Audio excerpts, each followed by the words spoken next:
बिस्मिल्लाहिर्रहमानिर्रहीम, अस्सलाम वालेकुम। मैं हूं अरमान साबिर। और मैं हूं वकास खान। बात करेंगे आज जो इस्लामाबाद हाई कोर्ट में इमरान खान की एक एप्लीकेशन गई है, और एप्लीकेशन गई थी कि उनकी जो समाअत है उस एप्लीकेशन पे, जो कि इलेक्शन कमीशन ऑफ पाकिस्तान ने उनको नाअहल करार दिया है। तो वो उस पे जो है वो अदालत ने कहा कि इतनी जल्दी क्या है, क्यों वकास यही कहा है ना। बिल्कुल, अदालत ने ये कहा है कि आप पहले जो रजिस्ट्रार इस्लामाबाद हाई कोर्ट हैं उनके एतराज़ात पहले दूर कर लें, और तफसीली फ़ैसला नहीं था इनके हाँ, पास। और अरमान भाई, अभी तक तफसीली फ़ैसला इनके पास नहीं आया। कैसा फ़ैसला है ये? और तफसीली फैसला आया नहीं है। तो जो जज ने कहा है, अतमिल्ला साहब ने, उन्होंने कहा, जस्टिस साहब ने, कि जब फैसला ही नहीं है, जब स्टे ऑर्डर ही नहीं है, जब जो है वो जो तफसीली फ़ैसला तफसीली फैसला है, जो डिस्क्वालिफिकेशन का ऑर्डर है वही नहीं है, तो मैं स्टे किस बात पे दूँ। बिल्कुल। तो अभी उन्होंने कहा है कि आप इलेक्शन लड़ सकते हैं। और उन्होंने रिमार्क्स में एक बात और भी कही है, जिससे कुछ बातें वैसे ही जो है वो क्लियर हो रही हैं इसमें वकास, कि उन्होंने कहा है कि जी आपको जिस सीट से डी सीट किया गया है, आप उसका इलेक्शन तो नहीं लड़ रहे, आप तो जो है कोई और सीट का इलेक्शन लड़ रहे हैं। यानी इसका मतलब ये हुआ अरमान भाई कि किसी और हल्के में इमरान खान साहब अगर इलेक्शन में जा रहे हैं तो इलेक्शन लड़ सकते हैं। वो मतलब तो अधर साहब ने कह दिया कि आप राउंड वन से जाके इलेक्शन लड़ रहे हैं, तो आप लड़े, आपको किसने मना ये किया? तो यानी बहुत बड़ी खबर होगी। मतलब ये कैंपेन भी करेंगे, और फिर नाअहली कैसे हुई ये? नाअहली शायद मुझे जो लग रहा है, अब जो केस चलेगा, खैर से वो तो डिसीजन वो आएगा, लेकिन आज के जो रिमार्क्स हैं उन रिमार्क्स से लग रहा है कि सिर्फ उनको एक सीट के लिए, जो इलेक्शन कमीशन का जो डी सीट का फैसला है, वो सिर्फ एक सीट पर जो है वो लागू हो रहा है। अच्छा अरमान भाई, इससे पहले साबिक वज़ीर आज़म नवाज शरीफ साहब नाअहल हुए, तो वो तो बिल्कुल वो यानी क्लियर मंजर करता, से ही हाँ, गायब हो गए उनको थे। तो क्लियर करता कि जी उनको जो है वो नाअहल। अच्छा, तो उसके बाद उनकी जो तशरीह की गई थी कि जी वो हमेशा के लिए जो है नाअहल करार दे दिया गया था। तो उसके बाद फिर वो इस बात पे भी बहस शुरू हो गई कि जी नाअहली जो है वो पूरी 5 साल के लिए होनी चाहिए, या पूरी ज़िंदगी के लिए होनी चाहिए, या मतलब वापसी का कोई रास्ता होना चाहिए, ये सब तमाम बातें। लेकिन इसमें तो इस पर्टिकुलर केस में कुछ बहुत ज़्यादा ही रिलीफ नहीं हो गया है। ये तो लग ही रहा, बज़ाहिर ये लग रहा है कि रिलीफ है, लेकिन अच्छा, उनके अली ज़फ़र साहब पेश हुए, वकील इमरान खान साहब, वो कह रहे हैं कि ये जिस सेक्शन के तहत नाअहल करार दिया है ये नहीं बनती नाअहली इस हवाले से।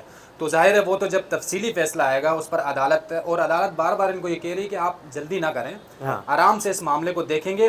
तो अरमान भाई, क्या लग रहा है आपको? अब आराम से देखने का मतलब ये है कि अभी फ़िलहाल तो ये रिलीफ मिल गया है कि इलेक्शन वो लड़ सकते हैं, और किसी भी हल्के में जाए कैंपेन भी चलाएंगे, लेकिन आगे और मजे की बात ये है वकास कि अभी जो है वो ना केस चला है, ना केस सबमिट हुआ है, ना कोई एप्लीकेशन सबमिट हुई है। पहले ही दिन रिलीफ और मिल गया। पहली जो है वो अदालत ने कह दिया कि आप तो अच्छा, केस वो लड़ कह सकते रहे थे हैं। ना कि कुछ लोग जो जिस दिन फैसला आया था कि मिठाइयाँ भी तकसीम ना करें, अदालतें भी रहती हैं अदालतों में, तो अदालतों में बहुत से फैसले ऐसे आते हैं। एक तो दायरा इख्तियार का मसला आ रहा जी है, हाँ, दूसरा ये कि अदालतों से, हाई कोर्ट से, फिर सुप्रीम कोर्ट से कुछ ऐसे फैसले आ जाते हैं जो कि रिलीफ मिल जाता है बाज़ औक़ात, लेकिन हो सकता है रिलीफ ना भी मिले, लेकिन 90% हमने ये देखा कि रिलीफ मिल जाता रिलीफ मिल है। जाता तो है मतलब ये है कि इमरान खान साहब अभी मुकम्मल तौर पर स्क्रीन से गायब होने वाले नहीं हैं ना पूरी। अच्छा, ये डिस्क्वालिफिकेशन भी सिर्फ एक सीट की लग रही है, और इन पे जो है वो किस्मत की दीवी मेहरबान है वकास। अभी थोड़े दिनों पहले मैंने एक व्लॉग किया था पामिस्ट के साथ, उन्होंने इमरान खान के बारे में कहा था कि उनकी जो ज़िंदगी की लकीर है उसके साथ सपोर्टिंग लाइन है, और वो सपोर्टिंग लाइन इतनी गहरी है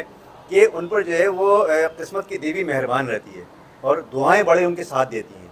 तो उनके लिए जो लोग दुआएं कर रहे होते हैं, और उनके घर से भी काफ़ी दुआएं हो रही होती हैं, तो वो उनका काफ़ी काम आ रही होती हैं। और ये भी लग रहा है कि जो किस्मत की देवी है इन पर बहुत मेहरबान है यहाँ पे। वो तो इससे भी लग रहा है ना अरमान भाई कि आप देखें कि अकेले बहुत सारी नशस्तों पे वो लड़ते हैं, जी हाँ, और जीत भी जाते हैं। बहुत जीत भी और जाते हैं। अब भी इस वक्त यानी सोशल मीडिया अगर आप फॉलो करें इस फैसले के बाद, तो अक्सर लोग ये कहते हैं कि ये फ़ैसला आवाम के पास होना चाहिए। हालांकि जब नवाज शरीफ साहब नाअहल हुए थे तो उस पर लोग बड़े खुश थे, जी हाँ, लेकिन यहाँ पर ये कहा जा रहा है कि ये आवाम के पास फ़ैसला होना चाहिए कि कौन अहल है कौन नाअहल है। लेकिन इलेक्शन कमीशन की जान से बहरहाल एक फ़ैसला आया, और अब ये भी मेरे ख्याल से इस्लामाबाद हाई कोर्ट इस बात का तयन भी करेगा कि ये इख्तियार इस्लामाबाद हाई कोर्ट का है भी या नहीं। जैसे कि आज सिंध हाई कोर्ट में एक समाअत थी असद उमर के हवाले से, उनके खिलाफ भी तौहीन इलेक्शन कमीशन का मामला चल रहा है, तो उसमें भी यही कहा गया कि फ़र्द जुर्म आयद की जा रही है इलेक्शन कमीशन की जानिब से, जो कि उसका डोमेन ही नहीं है। तो बहुत सी चीज़ें जो हैं वो अभी तय करना बाकी जी हैं। हाँ, इलेक्शन कमीशन क्या कर सकता इलेक्शन है कमीशन और क्या कर अदालतें क्या कर सकती हैं, दायरा इख्तियार तय करना दायरा बाकी इख्तियार है। क्या है। अच्छा, लेकिन एक बात बताएं वकास, अगर जो है वो इनको यहाँ से रिलीफ मिल गया है, और ये इलेक्शन भी लड़ सकते हैं, और क्रम वन का जो इलेक्शन हो रहा है NH 45 पर वो भी लड़ सकते हैं, तो फिर लॉन्ग मार्च का क्या होगा? ये बड़े सवाल हैं अरमान भाई। अच्छा, लॉन्ग मार्च अच्छा, तो और उन्होंने भी बड़ी टेक्निकल कहा था कि وہ جمعے کو کال دیں گے لانگ مارچ کی، بھی دی نہیں انہوں نے، اب بھی دی تو نہیں ہے. اب دیں گے یا نہیں دیں گے؟ اب دیکھیں نا، یہ تو ریلیف ہے ہماری اور ہاں. آپ کی نا بڑا ریلیف ہے. اگر وہ الیکشن میں جا رہے ہیں تو مطلب یہ ہے کہ لانگ مارچ تو پھر میرے خیال سے نہیں ہونا چاہیے. ہاں. اگر آج کے اس ریمارکس کو دیکھا جائے تو فوری طور پر ریلیف بھی وہ یہ چاہ رہے تھے کہ فوری طور پر سماعت ہو اور نااہلی یا ڈسکوالیفیکیشن ان کی جو یہ الیکشن کمیشن کے فیصلہ ہے بالکل. اس کو سائڈ پہ کر دیا جائے. اب جو ہے وہ آپ ویئرز آپ بتائیے گا کہ آپ کا کیا خیال ہے، کمنٹ سیکشن میں ضرور اپنی رائے سے آگاہ کیجیے گا. ایک نئی ولاگ کے ساتھ دوبارہ حاضر ہوں گے. میرا چینل ارمان صابری ولاگس اور وقاص کا چینل وقاص خان آفیشیل. ضرور سبسکرائب کیجیے گا. خدا حافظ. اللہ حافظ.